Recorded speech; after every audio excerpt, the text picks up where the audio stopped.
Okay, Mr. Chair, whenever you're ready. Thank you. It looks like we've got a quorum, so I would like to call to order the Tax Increment Reinvestment Zone number 3 board meeting for today. First order of business would be citizens who desire to address City Council, the board, or the commission with regard to matters on the agenda, and they will be received at this time. Mr. Secretary, do we have anybody? No, sir, Mr. Chair, we have no one signed up. Thank you very much. Moving on to the minutes. Item 3A, consideration of and action on the minutes of the December 11th, 2019 meeting.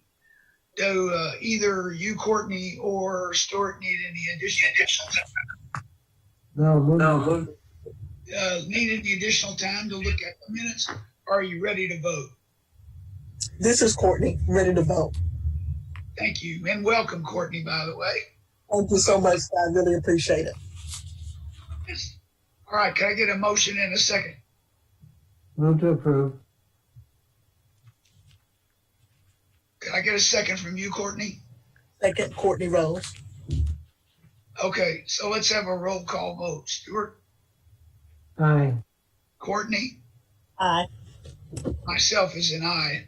That is a 3-0 vote in the affirmative. The minutes are approved as read. Moving on to item 4, election of officers.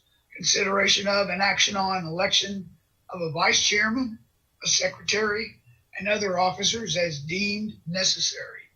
Cam, I think you're up. Our easy for me to say, public-private partnership manager. Thank you, Chairman Porter. As you know, through the creation ordinance of the TIRZ, the board is authorized to elect from within their membership a vice chairman, a secretary, and any other officers that you see fit. The ordinance does direct the city council to appoint the chairman, and Mr. Porter has been given that honor for the year 2020. And the chairman's role is to preside over the meetings of the board and sign all documents that require execution on the board's behalf. The vice chair's roles typically involve filling in for those duties in the chairman's absence, and the secretary is responsible for any attestation signatures that may be needed. Excuse me, sir? Okay, so given that, the current officers are, I think Ms. Willis is the vice chair, is that right? And Amesh is the secretary? I forgot to look. My notes have that Mr. Lawrence was elected vice chair in 2020. Oh, okay. So David was secretary. So I'm going to open nominations for vice chair. What is the pool from? Not here. No, What's the pool from which we can choose? all 4. Okay, it's you, it's Courtney, it's Mary Willis, and Amesh. I nominate myself for vice chair. And Courtney. This is Courtney. I second. Thank you. We have a nomination and a second. Any other nominations? All right. Seeing that there is only one candidate, I'll make a motion to, election, to elect Stuart Jacobson as the vice chair by acclamation. Stuart? Aye. Courtney? Yes. Thank you both. Okay. I'm an aye. That's a 3-0 vote. So Stuart is the new chairman of vice. All right, I'll open nominations for the position of secretary. I nominate Courtney Johnson Rose for secretary. Courtney, are you willing to accept the nomination? Yes, sir. I'll second it then. Any other nominations? I will close nominations and make a motion to elect that Courtney be elected as our secretary for TIRZ 3 by acclamation. Stewart, I second and I say aye. thank you. Courtney, Aye. and I'm an aye. That's a 3-0 vote. It's going good here. I don't want to get too cocky. And then Courtney is elected as the secretary for the tax increment reinvestment zone number 3. Thank you both for your service. I think next on the agenda is item 5A, review of and discussion on purpose, roles, responsibilities, and functions of the tax increment reinvestment zone board of number 3 board of directors. Cam, you're back up. All right, thank you again, Mr. Chairman. Now that we have fully officered out this board, let's talk for a few moments about the roles and the purposes and some of the background on the TIRZ board. So we'll begin by talking just a little bit of information on the background. The City Council policy does require that we do this annual orientation. It will cover the introduction of the members, the roles and responsibilities, and just an overview of some of the previous work and agreements that constitute the board and the actions that it's previously taken. As noted, there is a one-time requirement for an open meetings training, which can be conducted through the Texas Attorney General's website. If you have not taken that training, I will be glad to provide you with the information for that. You go to the Texas Attorney General's website, watch the video, and then self-certify that you have gone through the training. Additionally, the state does require a conflict of interest and disclosure training that our city attorney will conduct later in this meeting, and that has to take place every year. Next slide, please. So if you want to take a minute, it might be nice, since we do have a new member, to introduce the board members. You can see the list on the screen here, but I thought since we've got a new board member, it might be nice to go around and just introduce ourselves. Great idea. Stewart, you want to start us off? Good afternoon, I'm Stuart Jacobson, and I'm currently serving Council District 3 as the council member, and I am a resident, of course, and a business owner in Sugar Land. Courtney. Hello. Can everybody see me okay? Great. I'm Courtney Johnson Rose. I am a native of Fort Bend County, graduate of University of Texas at Austin, and I am a real estate broker and developer here in the Fort Bend area. So pleasure to meet everyone, and so glad to join the board. Thank you. I'm Steve Porter. I'm privileged to serve City Council, represent District 1, which is on the north side of Sugar Land. A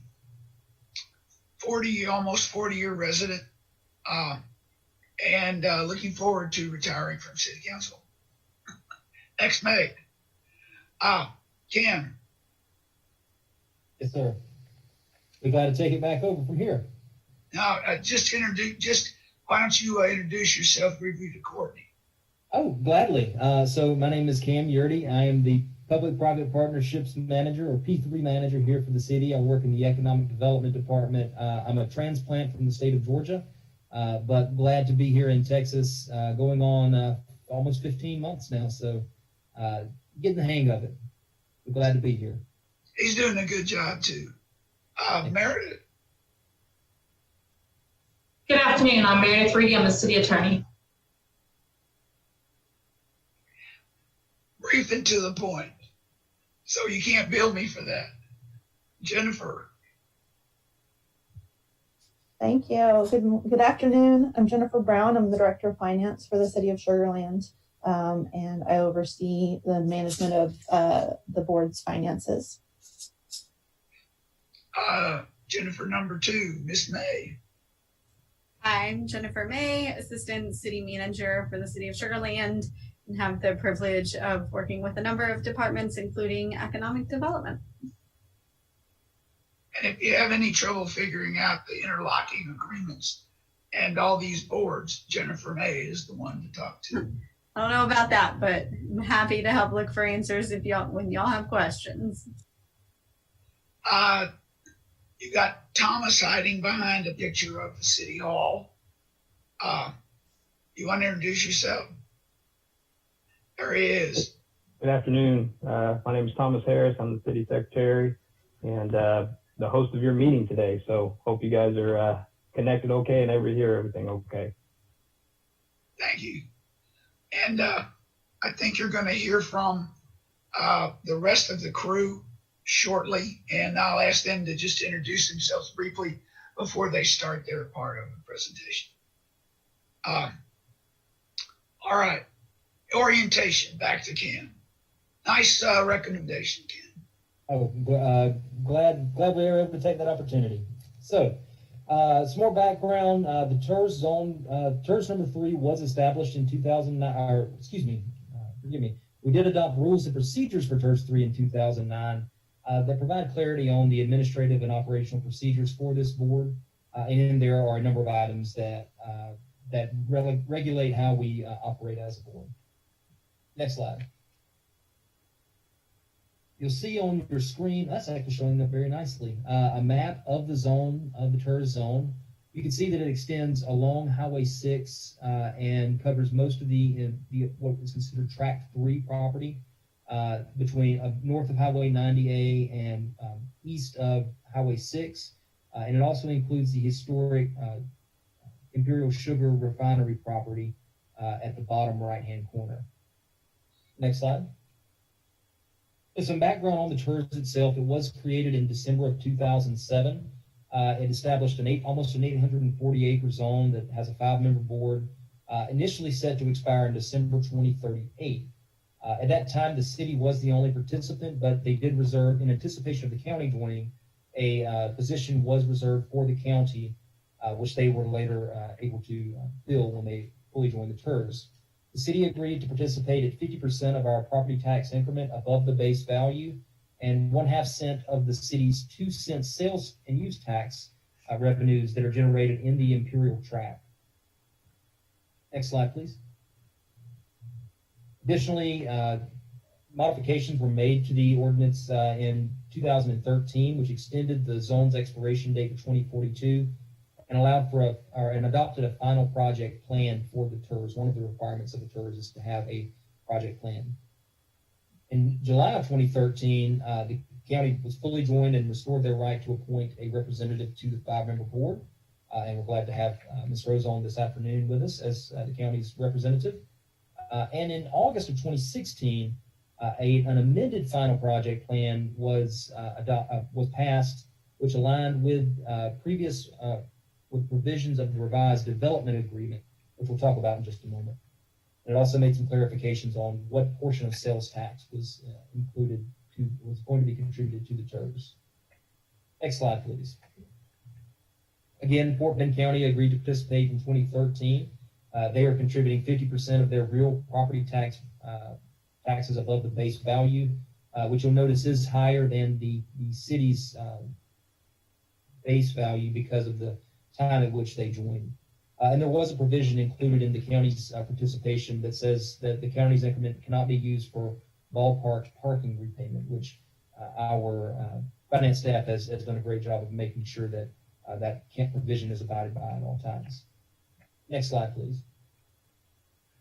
Some other agreements external to the board, related to the board itself, but not part of its creation ordinances, are the 2007 original redevelopment agreement for the Imperial Refinery site and Tract 3. A number of items took place in that. The city agreed to eventually create the Imperial Redevelopment District, which is another district we'll talk about again in just a minute. And it identified the other public benefits of the redevelopment project, which is historic preservation, museum space, and the University Boulevard extension. Additional amendments were made in 2010 and 2014. In 2010, we provided a number of provisions related to the ballpark stadium and provided for financing of that project as well. In 2014, we modified the general land use plan to replace 127 acres of business park and commercial property, which was, as it was stated in the original plan, and changing that to single-family residential. Next slide. In 2016, there was a pretty big amendment. You'll hear often referred to as the third amendment, and what that refers to is it's the third amendment to the Imperial Redevelopment Agreement. But that's the current iteration of the redevelopment agreement that really governs a lot of the work that the city and the IRD do are working towards. Well, a couple of the items, relevant items for this board in that agreement is it allows the district to issue debt to refund developers for public infrastructure. It allowed the city to construct the University Boulevard extension, which, if you'll recall, was one of the goals set forth in the original redevelopment agreement, and to receive timely reimbursement from the district, and to receive for the city to receive payment for its ballpark infrastructure according to the waterfall schedule and the valuation threshold. And it also, of high importance, it put in place protections for the historic refinery area, so that that the PD vision, or the vision of the development plan, could be reached. Next slide, please. Another document worth taking note of is the tri-party funding agreement, and that was necessary for the district to meet their third amendment obligations. So it's an agreement between the district, the city, and the TIRZ, which gives the district the authority to implement the TIRZ expenditures on the zone's behalf. The district will use TIRZ funds to implement the project plan that's approved by this board. The district can use TIRZ funds to contract with developers and consultants, as well as issue revenue bonds with the consent of city council. And finally, the district must at all times comply with the redevelopment agreement, including reimbursement, priority order, and the TIRZ revenue restrictions. Next slide. A couple of notes about the project plan. If you'll recall, from a few moments ago, I stated that the original project plan the final project plan was initially adopted in 2013 and amended in 2016. Next slide. You'll see on the screen now a list of the dollar amounts provided for the various types of projects in the project plan, which equal a sum of almost $200 million worth of projects. Next slide. Another agreement is the support services agreement, which is between the city and the zone, and that allows the city to perform a number of functions on behalf of the TIRZ board. Some of the type of functions we serve, you'll see in the third bullet there. We do general administrative services, so every year, city staff member, now myself, will go through and submit the necessary paperwork to the state comptroller on behalf of the TIRZ and make sure that we're complying with all of the requirements from the state. We also have our staff prepare a budget and do the financial services for the TIRZ, process the payments that are required to the Imperial Redevelopment District. We also work directly with outside counsel on any legal services that are necessary for the TIRZ, and we administer any contracts or projects that may arise. Next slide, please. Annually, as I mentioned, we set a budget is set by this board, recommended to City Council, and we'll do that later in this meeting. In fiscal year 2020, the year that's currently ending at the end of this month, the revenues were budgeted at just over $977,000. We had anticipated expenditures for fiscal year 20 at just over $1 million. The bulk of that being an assignment to the Imperial Redevelopment District, and about $50,000 serving as operating expenses for those administrative and support services and legal expenses. Next slide.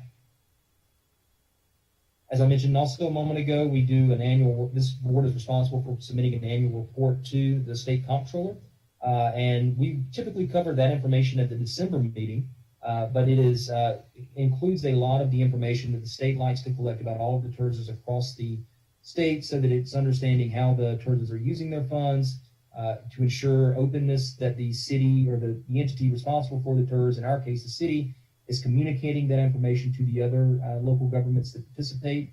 And we, to that effect, we have to send a copy of that not only to the state comptroller, but also to all of the taxing entities within the zone. Next slide. Typically, the board is scheduled to meet quarterly, so once every 3 months. We shoot for the 4 p.m. time slot on the second Wednesday of March, June, September, and December. And you'll see on the slide here a calendar of when we expect the different topics to be brought up at the different board meetings. The past 2 years, we have not had a compelling reason other than these standard items to meet in March and June, so we have delayed those items to the September meeting. Hence the slightly inflated agenda for this afternoon, but we will be at this meeting undergoing this orientation. We will receive a development update. We've already elected officers, and we will be receiving the ethics training, as well as hopefully recommending approval of an annual budget to the city council. And then in December, we will go through and detail the annual report and recommend that to city council as well. That concludes the 2020 orientation. I'd be glad to take any questions you may have at this time, or we can move on to the next item at your discretion. Anybody have questions? Stuart, you, Courtney? I'm No sure one you got question. one. Yeah, No questions. it'll come together. Yeah, and Mr. Chairman, I want to thank Cam. He set up a meeting with me on last week and went through all of this information and got me up to speed. So I really appreciate him doing that for me. Thank you. Okay, moving on. Cam, you did a good job. No questions. Item 6, annual ethics training. Received training related to the Sugar Land Code of Ethical Conduct and state laws regulating ethics and reporting responsibilities of city officials. Meredith Reedy, City Attorney. Meredith. Thank you, Mr. Chairman. So today we're going to do your annual ethics training. I know you're excited to be here, so I will go as fast as I can. If you have questions, stop me. But this is one of my favorite topics, and I just absolutely love it. Because this is an ethics presentation, you're going to note that on the very first slide, I went ahead and tell you that all images that I use throughout this slide are the property of Hasbro, and they are not my own. So with that, let's go on. Next slide, please. So when you hear the word ethics, you're probably asking yourself 2 questions. What are you required to do? And if you don't do it, what's going to happen to you? Good news, that's what we're going to find out today. Next slide, please. There are 2 laws that you will focus on as being members and serving on a TIRZ board. They're Local Government Code Chapter 171 and Chapter 176. Next slide, please. All right, so Chapter 171, as you can see, is the regulation of conflicts of interest. This is a topic that's been in the news a lot lately. You can see all the politics and different types of things about people who are not complying with their ethical obligations. Next slide, please. So, what are you prohibited from doing when you're serving on this TIRZ board? You are not allowed to act as a surety for any entity that has a contract with this board, and you are required to file an affidavit and abstain from voting on any matters in which you have a substantial interest. Now you're probably going, okay, so what's a substantial interest? I'm going to tell you. Next slide. So you can have 2 types of substantial interest. You can have substantial interest in a business entity or in real property. So you will have substantial interest in a business entity if you, your spouse, your parent, or child receives, owns 10% or more of the voting stock, shares, or fair market value of vendor that's in front of the board. You own 15,000 or more of the fair market value of that business entity, or the business entity makes up more than 10% of your paycheck every year. Next slide, please. Substantial interest in real property. Once again, it's you, your spouse, your parent, or your child having an equitable ownership or fair market value of $2,500 or more in that property. Next slide. So now that you know what the 2 reasons are that you can have substantial interest, whether it be real property or a business entity, you have some obligations. You are required to file an affidavit with the city secretary's office prior to any discussion or vote on the matter. In this affidavit, you must state the nature and extent of your interest, and you must abstain from participation, discussion, or vote on the matter. As a matter of practice, we actually ask you to leave the room, just so that it's very clear to anybody who's watching when we do go back to in-person meetings that you are not participating in the discussion. Next slide, please. And if you decide that you don't want to file this affidavit with our city secretary, what's going to happen to you? Next slide. Well, you get to spend a little bit of time in the county bed and breakfast. It's a Class A misdemeanor, and you can have a fine of up to $4,000, spend a year in jail, or if you're having a really bad day and in front of a really unhappy judge, you could do both. Next slide. So local government chapter 176. This is where you get to brag about who you're related to and what gifts they are giving you. Next slide. So under 176, you're required to file a conflicts disclosure statement and report any gifts and relationships you receive from vendors. This statement must also be filed with the City Secretary's office, and it must be no later than 5 p.m. on the 7th business day after it's occurred to you that you have a conflict or after you've received the gift. Next slide. So when do you have to talk about business relationships? When you're related to the vendor, within 3rd degree by blood, 2nd degree by marriage, or once again, if you receive taxable income from that vendor, $2,500 or more, during a rolling 12-month period prior to being aware that a contract has been considered or entered into by that TIRZ. Next slide. And this is the wonderful slide we go to every year where you get to brag about gifts. Being on a TIRZ board, you're probably not going to be bribed very often. That's typically planning and zoning and city council. We get offered the wonderful trips. But you are required to disclose and fill out a form with the city secretary's office when a cumulative value of the gifts received from each or any individual vendor reaches $100. And that is also a rolling 12-month period. So gifts can include lodging, transportation, and entertainment, and food if the vendor is not present. So my recommendation is if you do receive gifts, just keep a running tally. You can go ahead and submit the form whenever you get the gift and not have to worry about once you hit that $100, or you can just keep a personal list and hit send to the city secretary once you reach that dollar amount. This does not include gifts that you receive in a capacity other than serving on the TIRZ board. So if you have a neighbor that happens to think you're a great person and wants to take out to a steak dinner, there's nothing wrong with that. You don't have to brag to us about that. If your neighbor also has a contract pending before this board, we're going to ask that you go ahead and tell us about it. Next slide, please.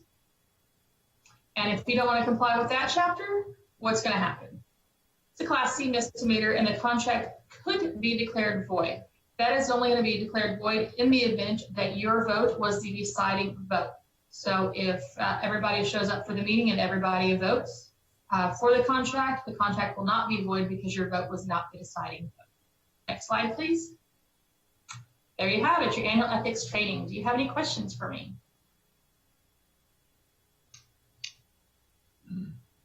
All right, thank you so very much. Thank you. Going on then to item, 7, budget, consideration of and action on a recommendation to amend tax increment reinvestment zone number 3, fiscal year 2020 budget, 2 projections, and to adopt the tax increment reinvestment zone number 3, fiscal year 2021 proposed budget to the mayor and members of city council. Rashida Bazoon, budget manager. Rashida. Thank you, Chairman Porter. Today I'll be reviewing the FY20 projections for revenue and expenditures under fiscal year 2021, incremental values, tax revenues, and expenditures. Next slide, please.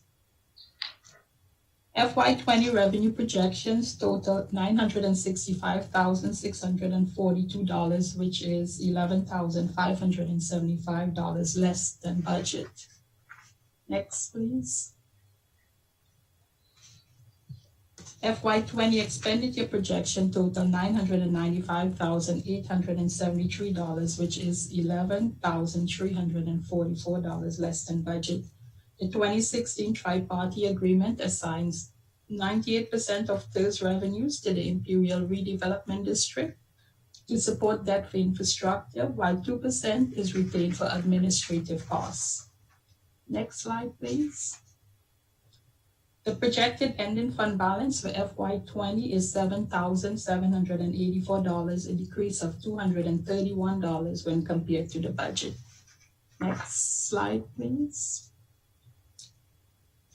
with an incremental value of $315.6 million and a proposed tax rate of $0.3365, the estimated incremental tax for the city is $528,420. For the county, the estimated incremental tax is $644,199, based on an incremental value of $297.1 million and a tax rate of $0.43588. Next slide, please. Property tax revenue totals $1,172,619 for both the city and the county. There is also an estimated $50 for sales tax and interest income for $200. The estimated total revenue is $1,172,919. Next slide, please. FY21 expenditures include $28,957 for legal services, administrative costs for $2,285, and $1.15 million for Imperial Redevelopment District assignment to support its debt payment for infrastructure. Total estimated expenditure is $1,180,703. Next slide, please. With the beginning fund balance of $7,784, revenues at $1.17 million, and expenditures at $1.18 million, net income is negative $7,784. The ending fund balance is $0. Next slide, please. Staff is recommended to the TIRZ board amending the FY20 budget to projections and to approve the FY21 proposed budget. Any questions? Anybody have questions? Stuart? Thanks, Steve. Rosita, are we required to budget? You muted yourself, Stuart. Sorry, are we required to budget for a zero income for the year?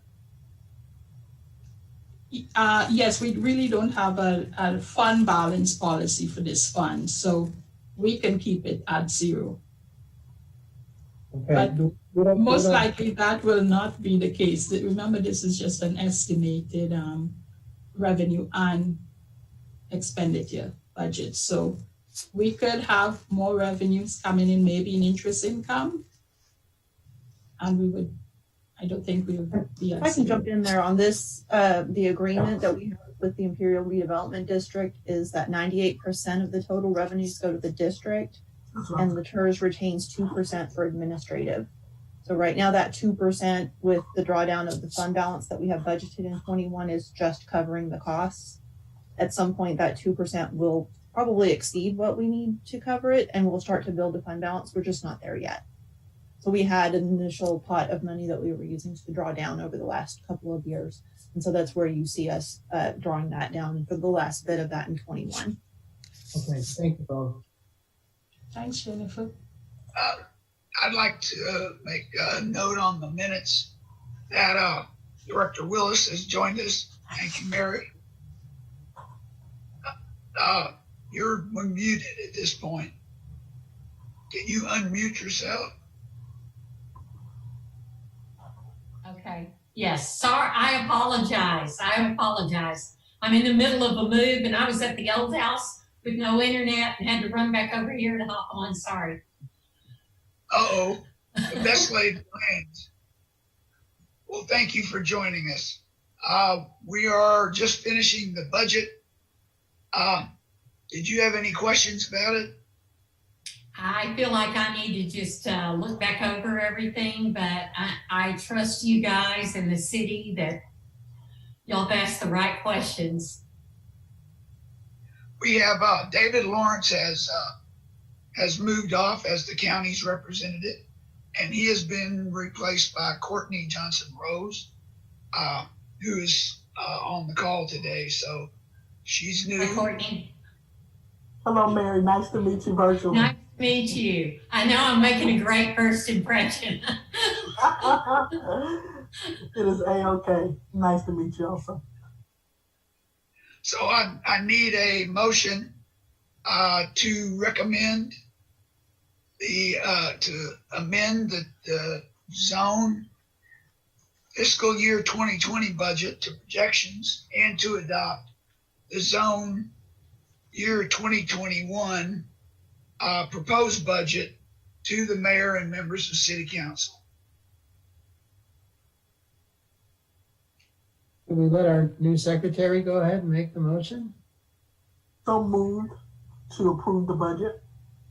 Second. All right, I have a motion and a second. Let me do a roll call vote. Director Willis. For it. Yes. Ms. Rose. Yes. Stewart. Aye. And I'm an aye. That's 4-0. The motion passes. Moving on to the item number 8, development update. Review of and discussion on tax increment reinvestment zone 3 annual development update. Back to Cam. Great. Thank you all very much for the chance to present this development update. So before we get started, I do want to note a couple of things. This will be your annual development update. It's primarily going to include numbers for 2019. For the most part, the numbers that you're going to see do not reflect any impacts from COVID. So just keep that in mind when we get to things like the ballpark attendance. So with that, the tri-party agreement, as we have talked about already, establishes that the zone provides 98% of the revenues of the district to implementation of the project plan. We do make those payments biannually in March and September, and to date, the zone has provided over $2.7 million to the district in accordance with that plan, that agreement. Next slide. Again, you'll see here the public expenditures that I showed earlier during the orientation that were approved as part of the project plan. That comes to just under $200 million. Next slide. Go forward. All right, so the assessed values of the district, as you see, have continued to increase over the past 7 years. In 2020, they were up to $321 million for the city's assessed value. That's about a 20% increase over the previous year. And for the county, they were at just under $309 million, also about a 20% increase. Next slide.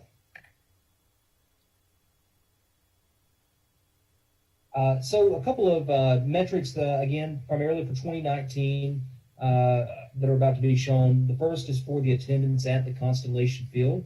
As you're aware, that's the independent minor league baseball stadium that was opened in April of 2012. It has the 7,500 seat capacity, and in 2019 saw over 530,000 visitors.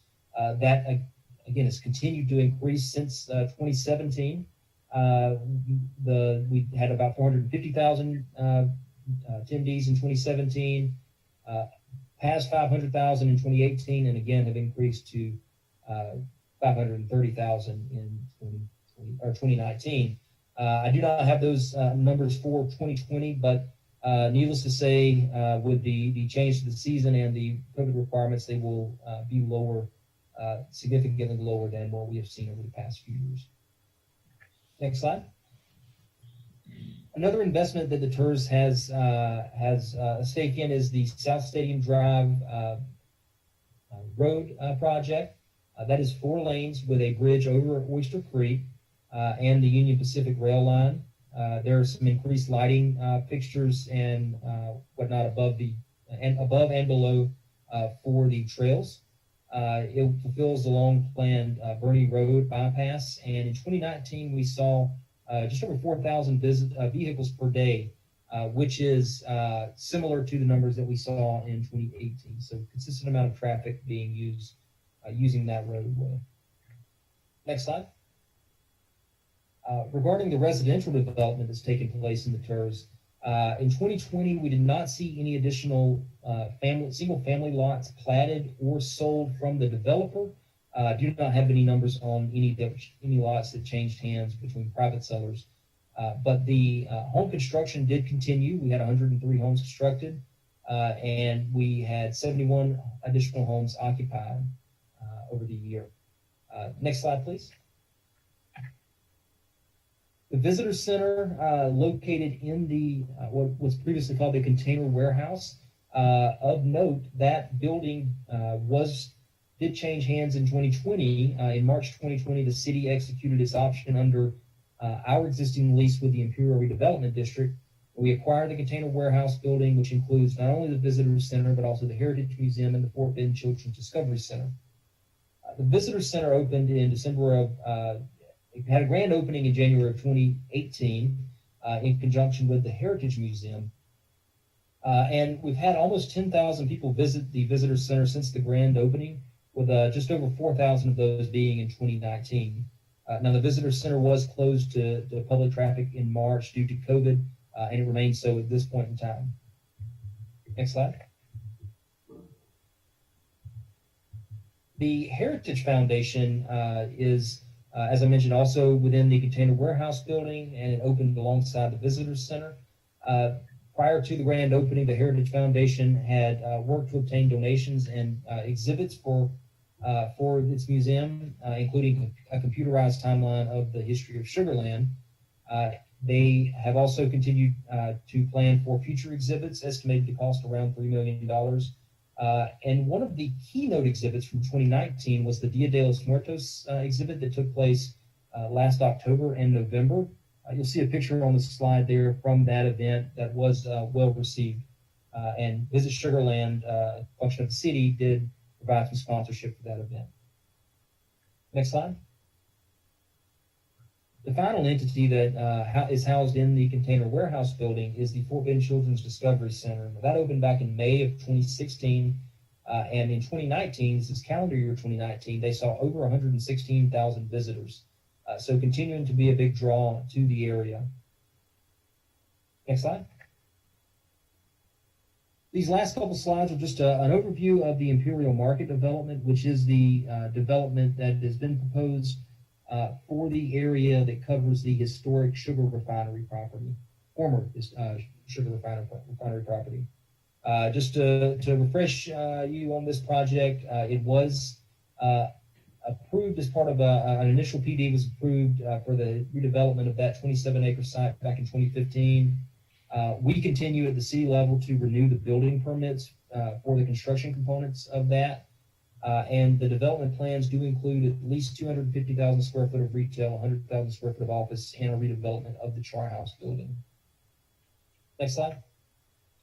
And as far as a status update on that, the second reading is still being awaited by the city council to approve the development PD.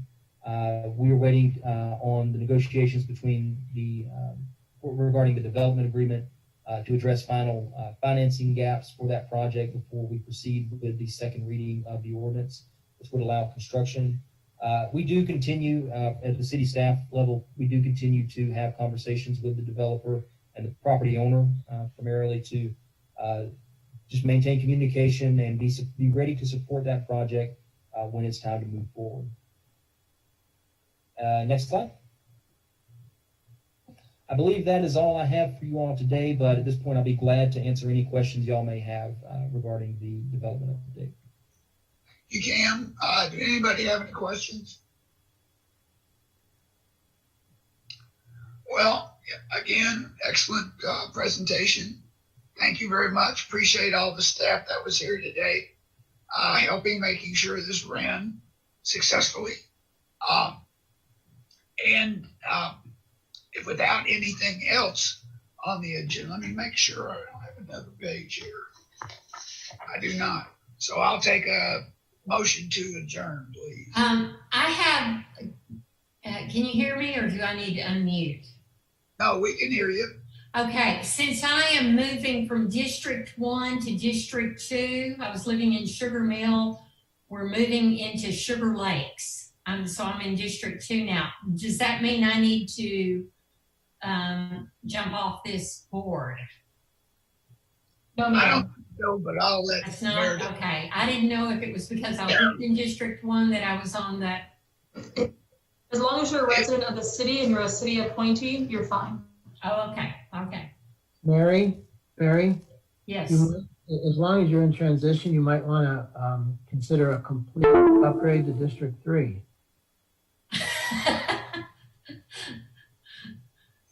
And I'm hoping it's not your representative that chased you out of this.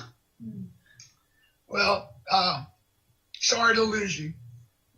Okay, now, without any further ado, take a motion for adjournment. I moved that we adjourn. Thank you. Second. All right. Moving Nice to meet everyone. All right, Courtney, thank you for joining us. Very nice to have you. And Thank again, thanks to everyone who attended today. Stay safe. And the meeting is now adjourned. Thank you. Beautiful job, Steve. Why, thank you, Stuart. Thank you all. Thank you all.